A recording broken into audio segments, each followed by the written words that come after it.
Bonjour les cinéphiles. Dans cette vidéo, je vous présente une sélection des meilleures séries de science-fiction disponibles en 2023 sur Netflix, Amazon Prime et HBO Max. Avant de commencer, n'hésitez surtout pas à me dire en commentaire ce que vous pensez des séries de la sélection. La série est une adaptation de La Guerre des Mondes, un roman de 1898 de H.G. Wells sur la Terre qui se réconcilie à la suite d'une soudaine invasion martienne. Dans cette nouvelle version de La Guerre des Mondes, lorsque les astronomes détectent une transmission d'une autre étoile, c'est la preuve définitive d'une vie extraterrestre intelligente. La population de la Terre attend un nouveau contact avec impatience, mais n'a pas à attendre longtemps. En quelques jours, l'humanité est presque anéantie, il ne reste que des poches d'humains dans un monde étrangement désert. Alors que des vaisseaux extraterrestres apparaissent dans le ciel, les survivants posent une question brûlante. Qui sont ces assaillants, et pourquoi sont-ils déterminés à notre destruction ? Dans l'ensemble, c'est une très bonne série, mais qui n'a rien de la science-fiction américaine avec ses effets spéciaux, ce qui peut expliquer l'avis négatif des fans d'action pure et dure. Malgré tout, c'est de la vraie science-fiction, avec une part de suspense psychologique. On peut noter quelques faiblesses, notamment sur les motivations des visiteurs, et quelques passages un peu lents. Mais globalement, la série est réussie. Upload est une série télévisée américaine de science-fiction en cours créée par Greg Daniels, qui compte déjà 2 saisons. En 2033, les humains peuvent se faire télécharger, dans un au-delà virtuel de leur choix. Lorsque le programmeur informatique Nathan meurt prématurément, il est téléchargé dans un au-delà virtuel très luxueux, mais se retrouve ensuite sous la coupe de sa petite amie possessive, et toujours en vie, Ingrid. Alors que Nathan s'adapte aux avantages et aux inconvénients du paradis numérique, il se lie avec Nora, sa représentante vivante du service client. Nora se débat avec la pression de son travail, son père mourant qui ne veut pas être téléchargé, et ses sentiments grandissant pour Nathan tout en venant lentement à croire que Nathan a été assassiné. Pour la décrire, c'est une série amusante, avec de grands personnages, que vous aimez de plus en plus à chaque épisode. Remplie d'idées et de technologies futures, qui soulèvent une multitude de questions philosophiques et d'implications morales, ce qui semble être un peu une comédie romantique vide de sens, a en fait un courant sous-jacent, avec une vraie substance et un excellent jeu d'acteurs. Si vous aimez la science-fiction, la comédie est tout simplement la bonne télévision, regardez-la. Souvenir de l'Alhambra est une série télévisée sud-coréenne de 2018. Se déroulant principalement en Espagne et en Corée du Sud dans les épisodes ultérieurs, la série est centrée sur un PDG d'entreprise et une propriétaire d'auberge qui se retrouvent empêtrés dans une série d'incidents mystérieux autour d'un nouveau jeu de réalité augmentée complexe. Ainsi notre histoire débute, quand après avoir reçu un e-mail concernant un jeu AR révolutionnaire sur les batailles médiévales de l'Alhambra, Yu Jinwoo, PDG d'une société d'investissement spécialisée dans les appareils optiques, se rend à Grenade, en Espagne, pour rencontrer le créateur du jeu, Seju.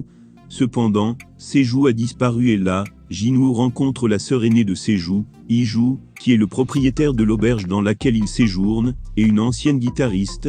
Bien décidé à tester ce jeu, Jinwoo commence donc sa partie à Grenade, là où l'histoire du jeu est censée débuter.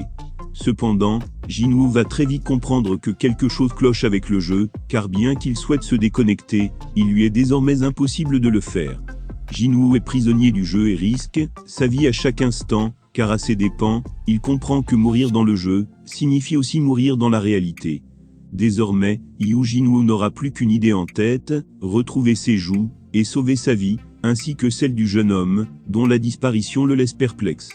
Pour finir, cette série dramatique est l'un des drames coréens les mieux notés de l'histoire de la télévision par câble et a été saluée pour son intrigue créative et ses rebondissements inattendus.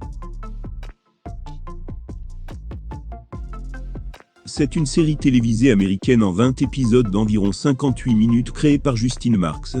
Employé de bas étage dans l'antenne berlinoise de l'ONU, Howard Silk se lamente sur sa vie. Il est bloqué à un poste absurde depuis 30 ans, et sa femme est dans le coma après avoir été renversée par un véhicule. Un jour, il découvre la vérité sur son poste. Sous le bâtiment où il travaille, se trouve un portail vers une réalité alternative, créée à la suite d'une expérience scientifique pendant la guerre froide. en se retrouvant face à son double, un agent de terrain chevronné et sans pitié, Silk se met à reconsidérer ses choix passés et à s'interroger sur son identité. La série explore les thèmes de l'identité, du destin et de l'amour perdu, posant l'éternelle question « et si nos vies auraient pu être différentes ?» Bien que Howard Silk commence comme victime de sa propre vie et de ses choix professionnels, cette histoire n'est pas comme Le Prisonnier, où les vérités ne peuvent jamais être connues. La série promet beaucoup de plaisir à découvrir ces vérités, et la fin du premier épisode fait allusion à plus de profondeur. Cette balade à la découverte de ce que nous sommes semble en effet être très prometteuse. Pour les amateurs de science-fiction, le nom d'Alex Garland n'est pas inconnu. Il a su imposer des concepts de science-fiction excitants questionnant la nature de notre existence, une mise en scène chiadée, et des personnages tourmentés toujours bien servis par leurs interprètes. En 2020, il étend son univers avec Gives, une mini-série diffusée depuis le 5 mars 2020 sur le service Hulu dans la sélection FX, et sur FX au Canada, dans laquelle il continue d'explorer ses obsessions passionnantes. Il y est question de Lily, une ingénieure officiant dans une grande firme de la Silicon Valley. Alors qu'elle enquête sur la mystérieuse disparition de son compagnon, elle va rencontrer Forrest, un grand magnat de la technologie sur le point de réaliser le plus grand fantasme de tout physicien, un supercalculateur quantique capable de simuler l'univers, jusque dans ses moindres détails. Avec un tel outil, tout devient possible, prédire le futur, reconstruire le passé, et questionner le sens même de la réalité. Pour finir, Gives est donc un terreau très fertile pour tout cinéphile, amateur de philosophie et de science-fiction. C'est également la confirmation qu'Alex Garland est un des meilleurs auteurs en la matière en ce début de XXIe siècle. Lost in Space est une série télévisée américaine de science-fiction en streaming, qui suit les aventures d'une famille de colons de l'espace dont le navire dévie de sa route. La série est un redémarrage de la série de 1965 du même nom. En 2046, 2 ans après un événement d'impact qui menace la survie de l'humanité, la famille Robinson est sélectionnée pour la 24e mission du Resolute, un vaisseau spatial interstellaire transportant des familles et des civils sélectionnés pour coloniser le système planétaire Alpha Centauri. Avant qu'ils n'atteignent leur destination, un robot extraterrestre perce la coque du Resolute. Forcés d'évacuer le vaisseau mère, dans de nombreux vaisseaux spatiaux Jupiter à courte portée, des dizaines de colons, dont les Robinson, s'écrasent sur une planète habitable à proximité. Là, ils doivent faire face à un environnement étrange, et combattre leurs propres démons personnels, alors qu'ils cherchent un moyen de retourner au Resolute. Josh, un joueur de renommée mondiale, vit toujours avec ses parents, et a un travail sans issue, en tant que concierge dans un centre de recherche sur les maladies sexuelles. Son incompétence sociale, sa faible estime de soi, et son incapacité proéminente à approcher les femmes ne peuvent être égalées que par ses prouesses inégalées dans The Biotic War, un jeu vidéo dystopique où son personnage est le mieux classé au monde.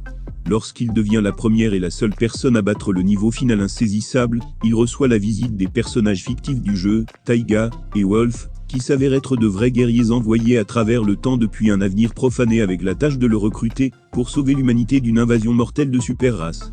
Les premiers épisodes sont un peu indigestes, j'en conviens, mais passé ce premier obstacle, la série trouve son rythme de croisière.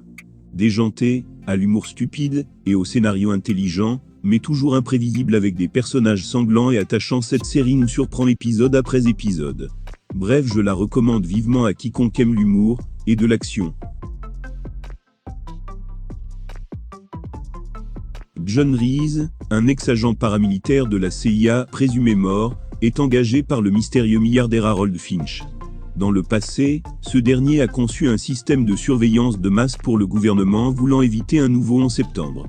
Le système est capable de prédire les actes terroristes dans le monde, en s'appuyant sur de nombreuses données comme les enregistrements des caméras de surveillance et des appels téléphoniques, ou les antécédents judiciaires. Considérant qu'il avait donné au gouvernement un outil au pouvoir immense et inimaginable, Finch s'est bâti une porte dérobée, qui lui permet d'accéder au système par précaution. Cependant, la machine repère aussi les crimes entre citoyens ordinaires considérés comme mineurs par le gouvernement. Les autorités ayant décidé de ne pas tenir compte de ces données, Finch reçoit chaque jour les numéros de sécurité sociale des personnes impliquées à New York ou dans ses environs. Et donc c'est avec l'aide de Reese qu'il va tenter de retrouver ces personnes d'intérêt et de découvrir si elles ont le rôle de victime ou de coupable dans l'affaire concernée. Traqués par le lieutenant de police Jocelyn Carter, ils sont aidés par un autre lieutenant, anciennement véreux, Lionel Fusco, qui leur fournit des informations et garde un œil sur sa collègue policière. Mais l'arrivée dans New York des deux justiciers va également contrarier plusieurs organisations criminelles. Pour finir, c'est une excellente série d'une originalité admirable, qui nous tient en haleine du début à la fin par de remarquables intrigues, qui sont à la fois parfaitement ficelées et rythmées d'action et de suspense. Au XXIVe siècle, le système solaire est entièrement colonisé. 3 grandes puissances se trouvent impliquées dans une guerre froide. La Terre, appauvrie en ressources, est dirigée par les Nations Unies. Mars, colonie devenue indépendante sous l'égide de la République du Congrès martien, et disposant de la flotte la plus avancée technologiquement. Pour finir, les colonies de la ceinture d'astéroïdes, dont les colons sont surexploités par la Terre et Mars, et qui suivent plus ou moins le mouvement indépendantiste de l'AP. C'est dans ce contexte de tension que le cargo Canterbury est détruit par un vaisseau inconnu, ne laissant que quelques survivants dirigés par James Holden, second du cargo. Cet incident menace de faire exploser les tensions entre la Terre, Mars et l'AP, et Holden et son groupe partent à la recherche des responsables de cet attentat. Dans le même temps, le détective Josephus Miller, né sur la station Cérès dans la ceinture d'astéroïdes, a pour mission de retrouver une jeune femme, Julie Mao, fille de Jules Pierre Mao, un des plus riches industriels du système solaire.